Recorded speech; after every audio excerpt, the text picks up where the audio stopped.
ስንተኛ ናችሁ? ዛሬ ቀኑ ስንት ነው? 29 ስንተኛው ወር? 8ኛው ወር ስንት ዓመተ ምህረት? ሌላው ቢቀር የድንኳን ኪራይ ከየት ያመጣሉ በየሳምንቱ? መቼም ዳስ ሳይጣል ድንኳን ሳይጣል ይሄ ልጅ እኮ ድንገት እጃችሁ ላይ ሞተና እንደዚህ ህዝብ ንቅናቄ ያስነሳባችሁ እንጂ እኮ ከዛ በፊት በየሰፈሩ በየአካባቢው እዚህ ጋር ሲያልቆገኔ ወታኖ ነው አንስቶ ልጅሽ ተሰውቷል፣ ልጅሽን ገለነዋል። መከላከያ ሳሰማ የልጄ ሞት ከፋኖ ነው ይሰው ዋና ያልሞተም ነገም ዛሬ ፖሊሶች በፓትሮል መጥተው ለጥያቄ ተፈልጋለሁ ብለው ወስደዋችሁ ከነዛ ፖሊሶች መካከል ሰላም ጤና ይስጥልን ውድ የቃል ሚዲያ ቤተሰቦች እንደምን ቆያችሁ? እግዚአብሔር ሰላም ከሁላችን ጋር ይሁን እያልን ወቅታዊና አዳዲስ መረጃዎችን ይዘን መጥተናል። ቪዲዮውን ከመጀመራችሁ በፊት ላይክ በማድረግ ጀምሩ። እንዲሁም ሐሳብ አስተያየታችሁን የኮሜንት ሴክሽን ላይ አስቀምጡልን። ቀጥታ ወደ ቪዲዮ እናልፋለን። ሰብስክራይብ ምንድነው የማታደርጉት? ለምንድነው የማታደርጉት? አሁን ማርኩ ከመከላከያ ሳሰማ የልጄ ሞት ከፋኖ ነው ይሰው ይሁን ለሀገር ነው የተሰዋው፣ ጀግና ስለሆነ ነው ልጄ የተሰዋው ብዬ እናት ነኝና አልቅሼ መጥቼ መዘጋጀት ስጠይቅ የምናውቀው ነገር የለም። ሄጃለሁ ያልሄድኩበት ቦታ የለም። ልጅም ፍለጋ ልጅ ነውና ማለት ነው። ሲመጣልኝ ግን እዚህ ስመጣ አልመጣም፣ ስጠይቅ አልመጣም ሲባል ተንከራተትን። ልጄ ድምፁ የሰማው ቢሰዋ ነው፣ ቢሰዋው መርቄ የሸኘሁት ልጄ ነው። ልሂድ ብሎ ሲለኝ ሸኝቼዋለሁ። ለሀገር ነው የሸኘው። ሆ ብሎ ሲወጡ ነበርኩ ባጠገባችሁ ብዬ ስለው ትታሰሪያለሽ ልጅ ብለሽ መጥተሽ ስትጠይቅ ብሎኝ ያለኝ ሰው በአመት ከ3 ወሩ ግን እዚህ ተቀምጦ በ3 ወር መጥቶ እዚህ ወረቀት ተቀምጦ በአመት ከ3 ወሩ የልጅ ሐዘን ሰው ሁሌም አዲስ ነው የልጅ ሐዘን። ነገስ የሚመጣውን እናውቀዋለን። ከጉያችን ያገኙት ልጆች ተደስተን እንደዛ እንደበፊቱ እንደሸመጡ ሻኛዋለሁ ወይስ እኔ እወጣለሁኝ? ዋና ያልሞተም ነገም ዛሬ ግን መንግስት የጀበልኝን መደብ ያዘጋጀልኝን ለምኛ አይደለም ያለውን ነገር ለምንድን ነው የማይሰራ? ለምን ያንገላታናል? ለቀሩ ደግሞ ለምን? እስኪ ወንድሞቻችን ልጆቼ የሚሆኑ እዚህ ውስጥ አሉ ሲንገላቱ አያሳዝኑ? ዛሬ ትራንስፖርት እኮ ከለምለም እዚህ ለመድረስ ስንት ብር ከፍለን እንመጣለን? ግማሽ መንገድ እኮ በእግሬ እየመጣ ያለሁት ይሄ ህዝብ ምን እያደረገ ምን የሆነ ነው? ምን አረግን? አሁን አብይ አህመድ ያለው ትልቁ ችግር ያለው ይሄ ልጅ እኮ ድንገት እጃችሁ ላይ ሞተና እንደዚህ ህዝብ ንቅናቄ ያስነሳባችሁ እንጂ እኮ ከዛ በፊት በየሰፈሩ በየአካባቢው ያሉ ወጣቶች መስከር ይችላሉ። በፖሊስ አይኑ ውልቅ ብሎ እንደዚህ የወደቀ እጁ የተሰበረ አይኑ የጠፋ ጆሮ የደነቆረ እንዲህ መራቢያ አካሉ ላይ በጫማ የተረገጠ ወገቡ የተሰበረ አካሉ የጎደለ እጅግ በጣም ብዙ ወጣት በየሰፈሩ እኮ አለ። ይሄን ነገር ለመናገር ያው አንዳንድ ጊዜዎች ወሳኝነት አላቸው እና በጣም ነው የሚያሳዝነው። በነገራችን ላይ ይሄ ወጣት ሰርቶ የሚበላ ወጣት ነው። በምንም ተአምር አንድ የፖሊስ አባል ከዚህ ወጣት ጋር ቂም ሊያያይዝ ወይም እልህ ሊያያይዝ የሚያጋባ ምንም ነገር የለም። በህጉ መሰረት ያላቸውን ማስረጃ ከዛ በኋላ ልጁን ከሱ ማስፈረድ ነው እኮ ቀጥታ። ፖሊስ ህግ አስፈጻሚ አካል እንጂ ህግ ፈጻሚ አይደለም። ይሄ ሰውዬ ወንጀለኛ የሚሆን ምንም ይሁን ተብሎ በተጠረጠረበት ነገር ፍርድ ቤት እስከሚወስንበት ድረስ እስከ ሞት የሚያደርስ እስከ መግደል እስከ መደብደብ የሚያደርስ ምንም አይነት ነገር ሊኖር አይገባ። በፖሊስ ላይ ስላደረጃጀቱ ምናምን ነገር ምንም ችግር የለብኝም። በፖሊስ አንዳንድ አባላት ላይ ግን በጣም የሚያሳዝን የባህሪ ችግር ግን አለ። አይን ያጠፉ አሉ፣ እጅ የሰበሩ አሉ፣ ወገብ የሰበሩ አሉ፣ በዱላ አናት የፈለጡ አሉ። በየሰፈሩ ጠይቁ፣ የትም ሰፈር። ለዚህ ምስክር ደግሞ ከፈለጋችሁ ባጭሩ እንኳን ከጥቂት ዓመታት በፊት ስቴዲየም ውስጥ የተፈጸመ ነገር ልንገራችሁ። ቡናና ጊዮርጊስ ሲጫወቱ አይኑን በዱላ እዚህ ጋር መጥቶት አይኑ ውልቅ ብሎ ነው እዛው ቁጭ ያለው። ያ ፖሊስ ምን እንደተደረገ ምን እንደተፈጠረ ምን እንደሆነ እንኳን አናውቅም። በጣም ነው የምናዝነው። እውነቴን ነው የምላችሁ። ሽሮ ሜዳ ላይ ያለው ወጣት የኔ ወንድም ነው፣ የሁላችን ወንድም ነው። ፖሊስ ወንድማችን፣ አባታችን፣ ከለላችን፣ መከታችን፣ ሁሉ ነገራችን ነው ፖሊስ። ልክ እኔ የማስብበት መንገድ የእግዚአብሔር መላእክት አገርን ሰውን እንደሚጠብቁ ነው የማስበው። ከአንድ መልአክ ለይቻለ አንድ ፖሊስ ግን በጣም በስነ ምግባር እጦት የተሞሉ በጣም ችግር ያለባቸው ፖሊሶች አሉ። እኔ በአይኔ በብረቱ ያየሁት ዘነበወርቅ የሚባል አካባቢ ፖሊስ የሚዘርፉ ሌቦችን አቁሞ ሲፈትሻቸው አይቻለሁ። ገንዘብ ፈትሾ ብር ሲቀበላቸው አይቻለሁ። እኔ በአይኔ አይቻለሁ። ዘነበወርቅ ቆሼ ከቆሼ ወደዚህ ማለት ነው ጅማ መናኸሪያ አካባቢ እና በጣም ነው የሚያሳዝነው። ይሄ የፌደራል ፖሊስ ይሄ ነገር ሁላችንም ልንጠይቅ የሚገባ ነገር ነው። እንደ አዲስ አበባ ነዋሪ፣ እንደ አዲስ አበባ ህዝብ ክልል ላይም ራሱ አዋሳ፣ አርባ ምንጭ፣ ወላይታ ላይ ሰው የገደሉ ፖሊሶች ዝውውር ነው የሚሰጣቸው። ከአንዱ ጣቢያ እንደዚህ አይነት ክስ ሲቀርብባቸው ዝውውር ነው ወደ ሌላ አካባቢ ዝውውር ነገሩ እስኪድበሰበስ ድረስ ዝውውር ነው የሚሰጣቸው። ይሄ ፌደራል ፖሊስ ከፍተኛ ባለስልጣናት ይሄን ነገር የምታውቁት አይመስለኝም፣ ጭራሽ የምታውቁት አይመስለኝም። እስቲ ይሄንን ወረዱና ዳታ ሰብስቡ፣ እስቲ ዝቅ በሉና በህብረተሰቡ ላይ እስቲ አንዳንድ ሰዎችን አነጋግሩ፣ ዝቅ በሉና እንደውም ጥሩ ጊዜ ሊሆን ይችላል። የዚህ ልጅ መሞት ምክንያት ለእናንተም ለአደረጃጀት ለተቋሙ ራሱ ለዚህ ለደህንነት ተቋም ለራሱ ትልቅ የሆነ ምክንያት ሊሆነው ይችላል። እስቲ ውጡና ዳታ አሰባስቡ ፖሊስ አባሎቻቸው ላይ። እኔ እንደውም እንደ ፖሊስ የሚያሳዝነኝ እንደ ፖሊስ ማዝንለት የለም። ስራ ውሎ ቀን አዲስ አበባ ላይ ታውቃላችሁ፣ ብዙ የአዲስ አበባ ህዝብ ያውቃቸዋልና ሊፍት መኪና ጠብቀው መኪና ለምነው ተሸማቀው አዝነው የሚሄዱ ፖሊሶችን ሳይ ሁልጊዜ አስባለሁ በቃ መቼ ነው ይሄ ነገር የሚስተካከለው? መቼ ነው ሙሉ ምን ነው የሚል ነገር። ግን አሁን ደግሞ ልክ እንደዚህ አይነት የፖሊስ አባሎች ሲኖሩ እናንተ አስባችሁ አጥርታችሁ በፖሊስ ኤቲክ ክልል ልጆቻቸው ለጦርነት የተወሰዱባቸው ወላጆች ስለተሰዉ ልጆቻቸውና አካላቸው የጎደለ የአገዛዙ አባሎች በአገዛዙ ላይ ከፍተኛ ተቃውሞ አነሱ። ኦሮሚያ ክልል ሀገርህ ሊወረር ነው ሰሜኑ መጣብ በሚል ቅስቀሳ ልጆቻቸውን ለጦርነት እንዲሰጡ የተገደዱ ወላጆች እንዲሁም አካላቸው ሲጎል አገዛዙ ያለምንም አይነት ካሳ አንቅሮ የታፋቸው አባላት አሁን ላይ መንግስት ላይ ያላቸውን እምነት በማጣት ወደ አደባባይ ተቃውሞ እየወጡ ይገኛሉ። አገዛዙ የኦሮሞን ወጣት የሰሜን ወራሪ ሊያጠፋህ ነው በሚል የጥላቻ ትርክት በማታለል ከአርሶ አደሩና ከድሃው ቤተሰብ ጉያ ነጥቆ ወደማያልቅ ጦርነት እየማገደ መሆኑ ወላጆችን ለከፍተኛ ሀዘንና ቁጣ ዳርጓቸዋል። ቁጥራቸው ከፍተኛ የሆኑ ወላጆች እንደሚገልጹት ልጆቻቸው ሀገርን ትጠብቃላችሁ ተብለው ከየመኖሪያ ቤታቸውና ከየመንገዱ ታፍሰው ከተወሰዱ በኋላ አድራሻቸው ጠፍቷል። ወላጆች ስለ ልጆቻቸው ደህንነት ለመጠየቅ ወደ ወረዳና ዞን አስተዳደር ቢሮዎች በሚሄዱበት ወቅት ከአስተዳዳሪዎች የሚሰጣቸው መልስ የልጆቻቸውን ሁኔታ ማሳወቅ ሳይሆን አርፋችሁ ተቀመጡ የሚል ማስፈራራትና ዛቻ ሆኗል ተብሏል። በተለይ ልጆቻቸው በግንባር የተሰዉባቸው ቤተሰቦች በአገዛዙ ላይ እያሳዩት ያለው ተቃውሞ እጅግ እየበረታ መጥቷል። ቤተሰቦቹ በምሬት እንደሚናገሩት አገዛዙ ወጣቶቹን ለስልጣኑ መጠበቂያነት ተጠቅሞ ካስጨረሳቸው በኋላ ለቤተሰቦቻቸው መርዶ መናገር ቀርቶ ሬሳቸውን እንኳን በክብር እንዲቀብሩ አላደረገም። ከዚህም በላይ ልጆቻቸው የተሰዉባቸው እናቶች ልጃችን የት አለ ብለው ሲጠይቁ ማሰርና ማዋከብ የአገዛዙ የዘውትር ተግባር ሆኗል ብለዋል። ለዚህም ማሳያ የሚሆነውና በማህበራዊ ሚዲያ ላይ የተሰራጨው የአንድ እናት ምስክርነት ነው። ልጄን ሀገር ሊወረር ነው ብለው ወሰዱት። ብቸኛ ልጄ ነበር። ሆኖም ልጄ መሰዋቱን እንኳን የነገረኝ የወሰደው መንግስት ሳይሆን እዚያው ግንባር ያለው ፋኖ ነው። ወደ ልጄ ስልክ ስደውል ፋኖች አንስተው ልጅሽ ተሰውቷል ብለው እውነቱን ነገሩኝ። ይህንን መረጃ ይዤ ወደ መንግስት ባለስልጣናት ስሄድና ልጄ የታለ ብዬ ስጠይቅ አርፈሽ ተቀመጪ እናስርሻለን ብለዋሉኝ ስትል ትናገራለች።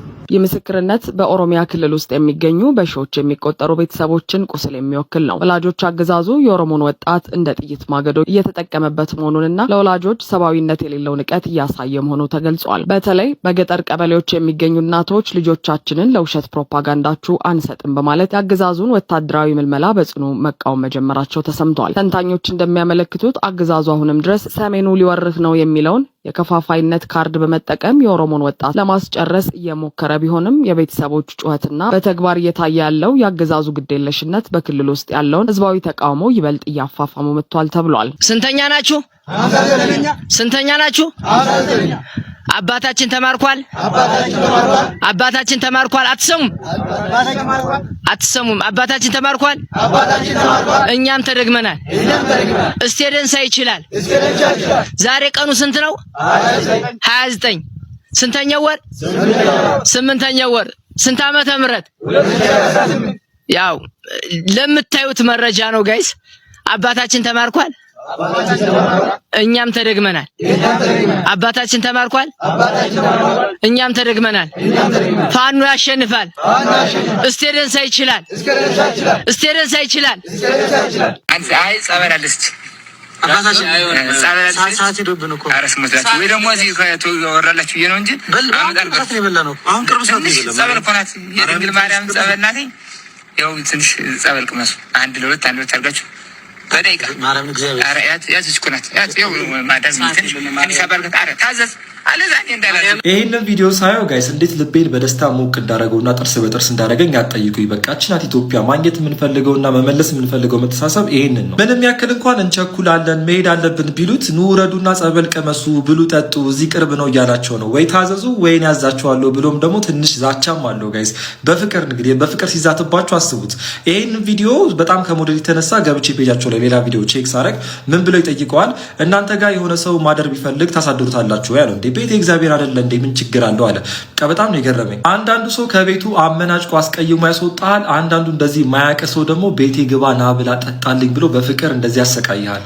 ወንድሜ እኔ ልንገር፣ እኔ ትንሽ ሀገሬን እወዳለሁ። በፍጹም ከዚህ በፊት የነበሩትን የውጭ ሀገር መሄድ እድሎች እንደኔ ሀገሬ ላይ ነጭ በልቼ ነጭ ነድቼ ነው የምኖረው ነጭ ለብሼ ብዬ ብዙ እድሎቹን ያሳለፍኩት ልጅ አሁን በዚህ ሰዓት አይደለም አሜሪካ አይደለም አውሮፓ ከኢትዮጵያ የተሻለ አፍሪካ ኡጋንዳ ና ቢሉኝ ይሄዳለሁ።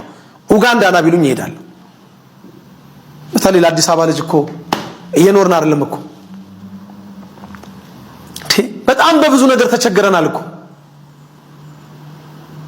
5 ደቂቃ እኮ ቆመን እንኳን 5 ደቂቃ ቆመን መንገድ ዳር ስልክ ማውራት እኮ አንችልም እኮ። በዚህ በኩል የኑሮ ውድነቱ ያሰቃየናል። በዚህ በኩል ሌላውን ተወውና እስቲ አንድ ነገር ልንገር።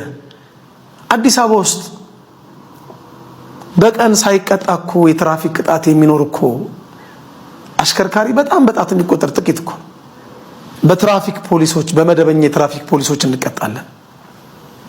በአዲስ አበባ መንገድ ትራፊክ ማኔጅመንት ሰራተኞች እንቀጣለን። የፌደራል ፖሊስ ልብስ በለበሱ የትራፊክ አባላት እንቀጣለን። እነዚህን ሁሉ አልፈን እቤት ገብተን በደንብ አስከባሪ አረበ ብዙ ነው የምንሰቃየው እኮ። በቃ ታውቀዋለህ፣ መሯቸዋል እኮ በቃ ነዋሪው መሮታል። በእውነት ይሰደድ፣ እድሉን ካገኘ ይሰደድ። ወደን አይደለም ስደት የተሰደድነው። አሁን የምናገረውን ነገር እያንዳንዱ ስደተኛ እድል አግኝቶ ቢናገር ከሀገሩ ለመውጣት እኮ የሚፈልግ የለም ወገኔ። ኢትዮጵያን የምታክል ምድራዊ ገነት አየሯ ራሱ ምግብ የሆነ 13 ወር ሙሉ ፀሐይ የምታገኝ ነሐሴ ላይ እኮ ዝናብ እየዘነበ ፀሐይ የሚወጣባት እኮ ሀገር እኮ ናት ሀገራችን እኮ። ፀሐይ ጅብ ወለደች እያለን ህፃን እያለን የምንዘፍነው ዘፈን ትዝ አይልም? ዝናብ እየዘነበ ፀሐይ የሚወጣባት ሀገር እኮ ነች። እቺን ሀገር እኮ ጥሎ ለመሰደድ የሚፈልግ የለም። ከሁለት ከሶስት ቀን በፊት እኮ ከሳውዲ አረቢያ በሺ የሚቆጠሩ እህቶቻችን እኮ ነጭ ቲሸርት ለብሰው በስራና ክህሎት ሚኒስቴር የሄዱ ሰዎች ተመልሰው መጥተዋል። ከስደት ማለት ነው። የሚቀበላቸው አጥተው የሚላስ የሚቀመስ የሚለበስ የሚጎረስ አጥተው ማለት እኮ ነው። ዓለም ከተፈጠረ ዘመን ከተቆጠረ ጀምሮ ብዙ ወንዞች የሚፈሱባት ሀገር እቺ ኢትዮጵያ ልጆቿ ዳቦ ወጥተው አንድ ወንዝ ወደ ሌለባት ወደ ሳውዲ አረቢያ ይሰደዳሉ። አንድ ወንዝ የላትም ሳውዲ አረቢያ። እንጀራ ፍለጋ እጃችንን ሰጠናል። ኤርሚያስ በሰቆቃ ወራት ፖሊሶች በፓትሮል መጥተው ለጥያቄ ትፈልጋለህ ብለው ወስደዋችሁ ከነዛው ፖሊሶች መካከል በግል ቂም የተነሳሳ ሰው መሳሪያ አንስቶ በአራት ጥይት ፖሊስ ጣቢያ ፊት ለፊት ሲገላችሁ፣ እንግዲህ ሰዎች በደል ሲደርስባቸው ግፍ ሲሰማቸው ሮጠው የሚያመልጡት ጩኸታቸውን የሚያሰሙት ፍርድ ቤትና ፖሊስ ጣቢያ ነው። ታዲያ ፍትህን የምትጠይቁበት በር ላይ በፍትህ አልበኝነት ለዛው ፍትህን አስከብራለሁ ብሎ የመንግስትን ዩኒፎርምና መሳሪያ የያዘ ሰው በግፍ አደባባይ ላይ በዚህ መልኩ ከገደላችሁ ምን ቀረ? እናትየውን ሳስባችኋታል? ከቀናቶች በፊት ውድ ባሏን የቀበረች እናት አሁን ደግሞ አንኳክተው ከቤት ወስደው ልጇን እንደገደሉባት ስትሰማ ያቺ እናት ምን እንደሚሰማ ታስባችኋል? ፍትህ ለወጣት ተገኝ ባልቻ ብለን ሁላችንም መጠየቅ ያለብን ይመስላል። ውዶቼ አዳሜ ንግድ ፍቃድ ሁሉ ያለሽ አዳማ ናዝሬት ላይ የምትኖሪ በኮሊደር ምክንያት በተለይ ቤታችሁ ፈርሶ ቀበሌ መታችሁ ንግድ ፍቃድ አይመለስም ተብላችሁ እንደኔ ፈርሶብኛል ብላችሁ ብቻ ደብዳቤ ያስገብታችሁ ወደየ ቤታችሁ ሄዳችሁ ቁጭ አላችሁ። እኔ በሰዓቱ ማለት ነው ኮሊደር ሁሉንም ሲያነሳው የኔም ጸጉር ቤት ተነስቶ ነበር፣ ፈርሶ ነበር ይታወቃል። ያ ከዛ ንግድ ፍቃዱን አመጣሁና እቃውን ሸጥኩትና በቃ ካሁን በኋላ የትም ሄጄ መስራት ማልችልም ብዬ ደከመኝም ብዬ እቃውን ሸጬ መጥቼ ንግድ ፍቃዱን ለመመለስ ፈልጌ ነው ስል ንግድ ፍቃድ መመለስ አይቻልም ተባልኩኝ በሰዓቱ የዛሬ አመት። በ25 7ኛ ወር 2017 ከዛ አይቻልም ታዲያ ምን ላድርግ ምን ማለትም ይቆጥራል እቃውን ሸጫለሁ ምንድነው መፍትሄው ቤቱ ፈርሷል በኮሊደር እና ምን ላድርግ ስል አይ በቃ አንችልም በስንት አይነት ትግል ፈርሶበሻል የሚል ወረቀት ታስገቢያለሽ ተባለ እሺ ብዬ ፈርሶብኝ በዚህ ምክንያት ብዬ ማመልከቻዬን አስገባው ከፋይሌ ጋር ማለት ነው ባለስልጣኑን በሰዓቱ የነበረው ፈረመበትና ገባ ከፋይሌ ጋር ተያያዘ ከዛ በኋላ አሁን ከአመት በኋላ እንግዲህ ሳይሰራ አይኖርም ይሄ ፍቃድ እንዴት ሆኖ ይሆን ሄጄ ስራ ለጀምር አስቤያለሁ ፍቃዴ እንዴት ነው ብዬ ላረጋግጥ ብዬ መጣሁ ከአመት በኋላ እንግዲህ 2017 ላይ ነው አሁን ቀበሌ ነው ያለሁት ራሱ እዚሁ ገቢዎች ጋር ነው ያለሁት 2017 ላይ እንደዚህ በ7ኛ ወር ፈርሶ በኮሊደር ምክንያት የታወቀ ነው እና ስራዬን አቁሜ ነበር ፍቃድ መመለስ ስለማይቻል በሰዓቱ እንትን ተደረገልኝ ይሄ ፈርሶባታል የሚል ደብዳቤ አስገብቼ ነበር ከፋይሌ ጋር አልኩኝ ፋይሉ ጠፋ ተባለ ተፈለገ ብቻ ተገኘ እኔ ጋር ቀሪ ነበር ደስ የሚለው ያው እጄ ላይ ቀሪ ያለ አልኳቸው ከዛ እነሱ ጋርም ያለው ተገኘ በ3ኛው ቀን ምናምን አዩና ሲስተም ላይ አልተዘጋም ይሄ ፋይል ላይ ፈርሶባታል ይባል እንጂ ሲስተም እየቆጠረ ነው ለዚህ የአመት የጸጉር ቤቱን ግብር አለብሽ ምን ማለት ነው ይሄኛው ፋይል ተሰጥቶ ቀሪ እጄ ላይ ይዤ ከፋይል ጋር እየይዤ እንደ ደብዳቤ በሚል ለማስረዳት በጣም ረጅም ሰዓት ሞከርኩ ማንም ሊረዳቸው አይችልም የራሳቸው ስህተት መሆኑን ራሱ እንኳን ሊቀበሏቸው አይችሉም ምክንያቱም ፋይል ጋር ከተያያዘ ወረቀት ለምንድን ነው የኔ ስህተት የሚሆነው ሲስተም ላይ አለመግባቱ ችግር ለምንድን ነው የኔ የሚሆነው እሱ በጣም ጥያቄ ሆኖብኝ ነበር በሰዓቱ እና በቃ ሄድኩኝ ከዚህ ሄጂና እዛ ቢሮ ሲሉኝ እዛ ቢሮ ከተማ ውስጥ ያለው ሁሉ ገቢዎች ቢሮ መዞር ጀመርኩኝና ይሄው እንደዚህ አይነት ነገር አለ ከፋይሌ ጋር ተያይዟል ግን ሲስተም ላይ አልተቋረጠም ብለውኝ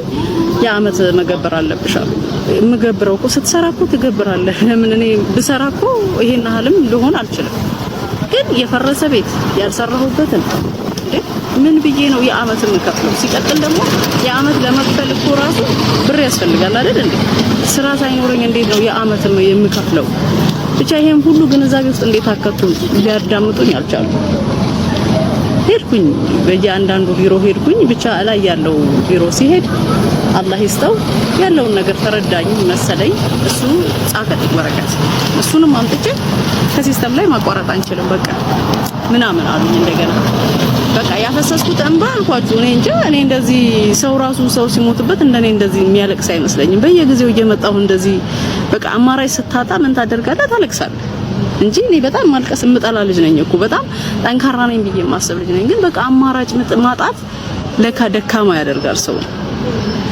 ምንም አይነት መፍትሄ ማጣት ያውና በእያንዳንዳችሁ መላችሁ ከኔ ትምህርት ሰዱ መላችሁ ንግድ ፍቃዱ ፈርሶብኛል ብላችሁ ስላስገባችሁ የተቋረጠ መስሏችሁ ፈረሰ የሚል ወረቀት ከፋይል ጋር ስላያያዛችሁ የተቋረጠ መስሏችሁ በየቤታችሁ ቁጭ ያላችሁ ኑና ቼክ አድርጉ ኮሊደር ፈርሷል ብሎ ደብዳቤ ገብቷል ብላችሁ ፍቃድ አይቆጥርም ብላችሁ በየቤታችሁ ቁጭ ያላችሁ መታችሁ አጣሩ ይሄንን ነው መላችሁ ምክንያቱም ከብዙ ነገር ባዶ መሆን በጣም ከባድ ነው አይደል እንዴ ስራም ሳይኖረን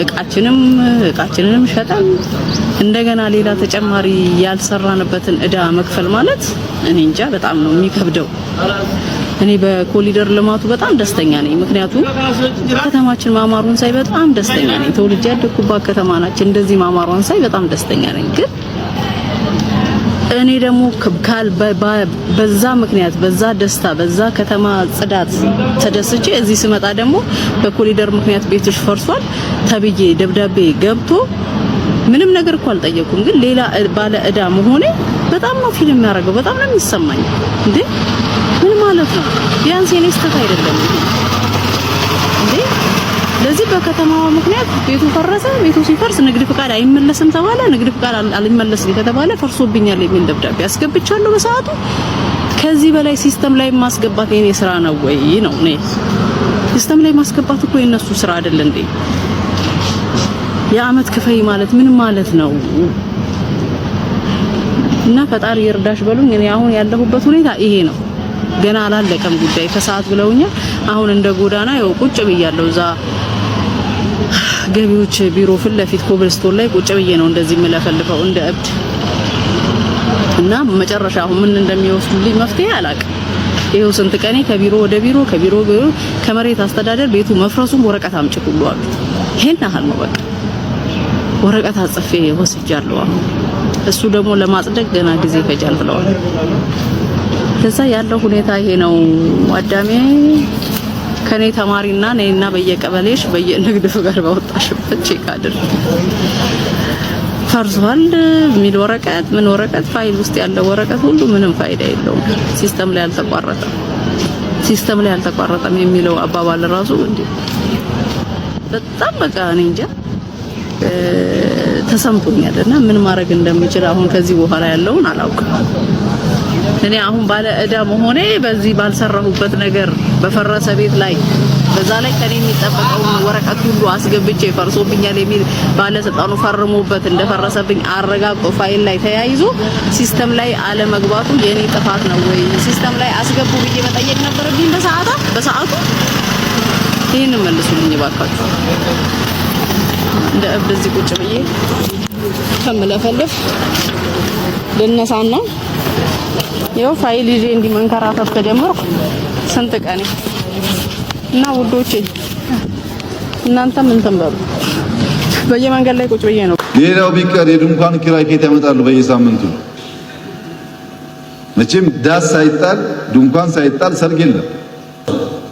ቅድም አንድ ወንድሜ ከወላይታ የመጀመሪያ ልጅ ሲያገባ አባት ይድራል፣ ሁለተኛ ሲያገባ ብለዋል። ግን እርግጠኛ ሆኜ የምነግሮት እርሶ ሰርግ ሰርገው ሰው ጠርተው ለማብላት ድንኳን ይዋሳሉ። ከጎረቤት መጥተው የሚያገለግሉ ሰዎች አሉ፣ ወጥ የሚያዘጋጁ፣ ልብስ ማሰፋት አለ፣ ጥሎሽ መጣል አለ። ያ የሰረጉት ሰርግ እንግዳ ጠርተው በስርዓት በልቶ ቤቱ ሳይደርስ ለሁለተኛ ልጄ ሰርግና አይሉም። ዝግጅት ያስፈልጋል አይሉም። ሌላው ቢቀር የድንኳን ኪራይ ከየት ያመጣሉ በየሳምንቱ? መቼም ዳስ ሳይጣል ድንኳን ሳይጣል ሰርግ የለም።